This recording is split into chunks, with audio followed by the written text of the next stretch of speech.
Hello everyone, नमस्कार। केम छो? मैं आपका केमिस्ट्री गुरु आज फिर लेकर आया हूँ एक न्यू कंसेप्ट, न्यू टॉपिक। तो आज हम बात करेंगे बच्चों केमिकल प्रॉपर्टीज ऑफ मेटल। और लास्ट वीडियो में मैंने आपको भेजा था फिजिकल प्रॉपर्टीज ऑफ मेटल के बारे में। आज हम देखते हैं बच्चों, मेटल की बात कर रहे हैं बट थोड़ा वर्ड चेंज हो गया है। फिजिकल की जगह आज केमिकल आ गया। केमिकल मीन्स हमें कुछ ना कुछ केमिकल यूज करना है यहाँ पे। तो बच्चों पहली प्रॉपर्टीज चेक करते हैं।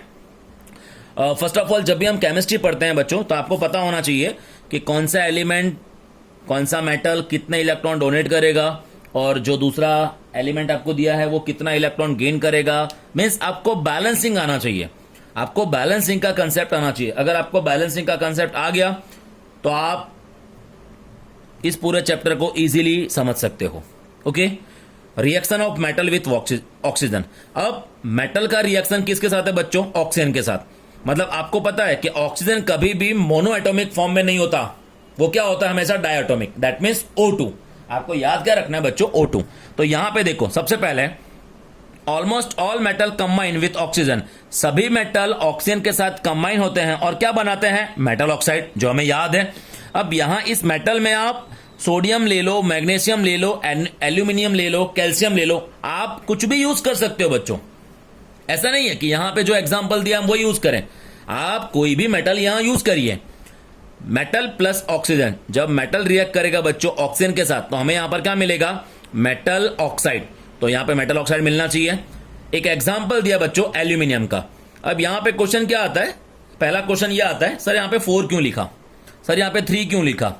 तो प्यारा बच्चों, समझने की बात यह होती है कि यहां पे बच्चों मैंने 4 इसलिए दिया हुआ है because 1 aluminium donate 3 electron. 1 aluminium donate 3 electron. Then 4 aluminium donate 12 electron. और यहां पे O2 तो ऑलरेडी होता ही है, डायटोमिक है। यहां पे 3 करूंगा तो 3 2 जा 6। दैट मीन्स हमारे पास ऑक्सीजन कितने प्रेजेंट है? 6। If 1 oxygen gain 2 electron then 6 oxygen gain 12 electron. तभी तो ये 12 डोनेट करेगा और ये 12 गेन करेगा। तो हमें यहां पर क्या मिलता है? देखो, मेटल ऑक्सीजन, मेटल ऑक्साइड। तो हमें क्या मिलेगा? Aluminium oxide. अब एल्यूमिनियम ऑक्साइड बच्चों हमेशा Al2O3 मिलता है, Al2O3। और बैलेंस करने के लिए इसको यहां पे 4Al है, इसलिए यहां पे करना पड़ेगा, इसलिए हमने यहां पे 2 लिखा। सो 2Al2O3। तो एक ये कंसेप्ट मिल गया। उसके बाद आपको गिवन है बच्चों इसी के तरह से, copper is heated in air, it combine with the oxygen to form copper oxide, is black oxide। बच्चों ये एग्जाम में क्वेश्चन आता है एनसीईआरटी सीबीएसई लेवल में। जब हम कॉपर को रिएक्ट कर रहे हैं ऑक्सीजन के साथ तो हमें जो कॉपर ऑक्साइड मिल रहा है, हमें जो बच्चों कॉपर ऑक्साइड मिल रहा है वो ब्लैक ऑक्साइड, मतलब वो ब्लैक कलर में कन्वर्ट हो रहा है। तो ये एग्जाम में आ सकता है। Generally metal oxide are basic in nature, ये चैप्टर नंबर 2 में आपको यूज होता है बच्चों, याद रखना। जनरली जो मेटल ऑक्साइड होते हैं बच्चों वो होते हैं नेचर में बेसिक। वो नेचर में बेसिक क्यों होते हैं? बिकॉज आप जब भी किसी मेटल ऑक्साइड में, जब भी आप लाइक ये मेटल ऑक्साइड है, ये मेटल ऑक्साइड है, तो जब भी आप मेटल ऑक्साइड को किसी एसिड के साथ रिएक्ट करते हो तो हमें सॉल्ट प्लस वाटर मिलता है। इसलिए यहां कंक्लूजन दिया हुआ है कि मेटल ऑक्साइड नेचर में क्या होते हैं? बेसिक। तो ये नया कंसेप्ट आपको मिल गया। अब बच्चों टेक्स्ट बुक को फॉलो करें तो टेक्स्ट बुक के अंदर भी एक क्वेश्चंस निकलता है। अब जैसे कि हम कहते हैं ना एक्सेप्शन, तो यहां पे कंसेप्ट क्या निकलता है बच्चों? एम्फोटेरिक ऑक्साइड का। अब एम्फोटेरिक ऑक्साइड का मीनिंग क्या होता है? एम्फोटेरिक का सिंपल मीनिंग समझा दूं मैं आपको, तो उसका मीनिंग होता है बच्चों कि जो दोनों तरफ चल रहा है। इसका मतलब क्या हो रहा है कि जब आपका some metal oxide such as, जैसे कि aluminium oxide and zinc oxide. बच्चों टेक्स्ट बुक में ये 2 ही एग्जांपल दिया हुआ है, aluminium oxide and zinc oxide. ये दोनों क्या करते हैं बच्चों?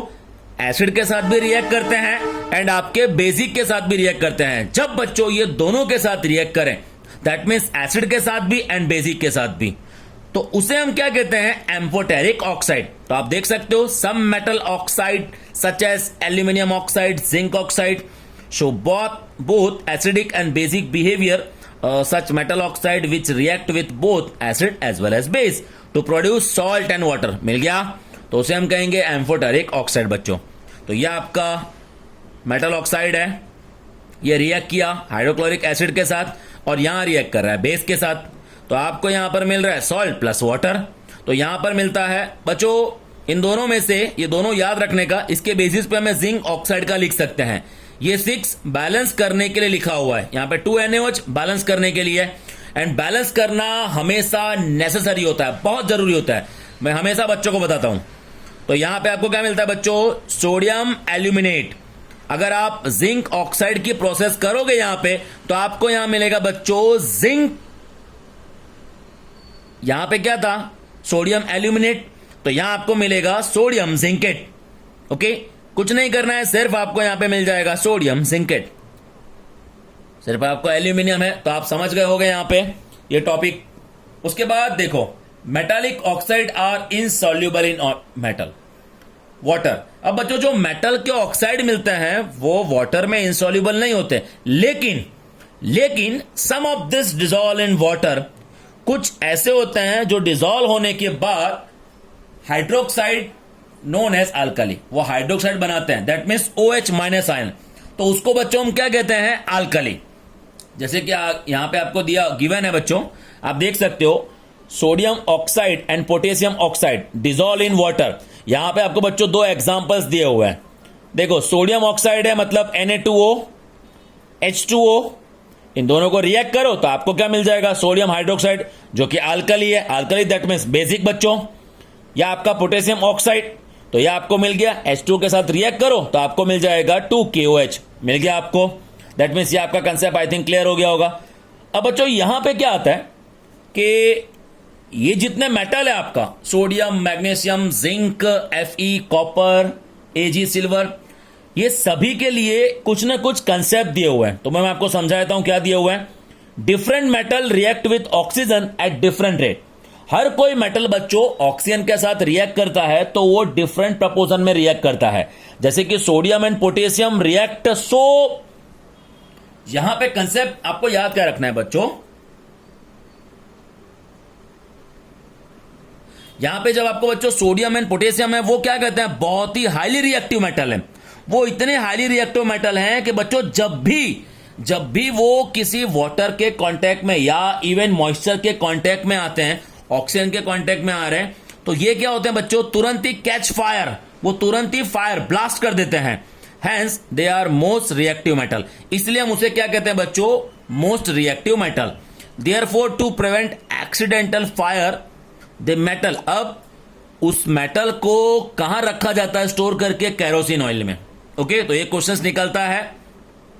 Eight room temperature the surface of magnesium and aluminium are covered with the thin layer of oxide. अब बच्चों क्या होता है, एल्यूमिनियम एंड मैग्नीशियम अगर आप उसे ओपन में रखते हो, बच्चों, तो इसके ऊपर ऑक्सीजन की लेयर आ जाती है, दैट मीन्स जो ऑटोमेटिक उसको ऑक्सीडेशन होने से प्रिवेंट कर रही है, बचा रही है। So magnesium and aluminium burn in air on by heating. Magnesium and aluminium burns, क्योंकि क्या होता है वो एयर के कांटेक्ट में आती है तो हीटिंग होना स्टार्ट हो जाता है, पर उसके ऊपर क्या होता है, ऑलरेडी ऑक्साइड की लेयर आ जाती है जो फर्दर ऑक्सीडेशन होने से बचाती है। दैट मीन्स यहां पे क्या हो रहा है बच्चों, उसको प्रिवेंशन प्रोवाइड किया जा रहा है। उसके बाद आपको दिया बच्चों, zinc Burns only on strong heating while iron does not burn in form of rod or block but the form of filling only। अब बच्चों आयरन की फीलिंग आती है, वो छोटे छोटे दाने आते हैं, लाइक बहुत छोटे आते हैं Fe का, तो वो जलना स्टार्ट होता है, वो जल जाता है। लेकिन अगर आप Fe रॉड यूज कर रहे हो तो वो जलता नहीं है, टाइम लगता है। Copper does not burn on heating but blister copper burn. Silver and gold do not react with oxygen. बच्चों सबसे पहले मोस्ट टाइम पे क्वेश्चन जो निकलता है यहां पे सिल्वर एंड गोल्ड के लिए, तो सिल्वर एंड गोल्ड क्या करते हैं, वो ऑक्सीजन के साथ रिएक्ट नहीं करते हैं।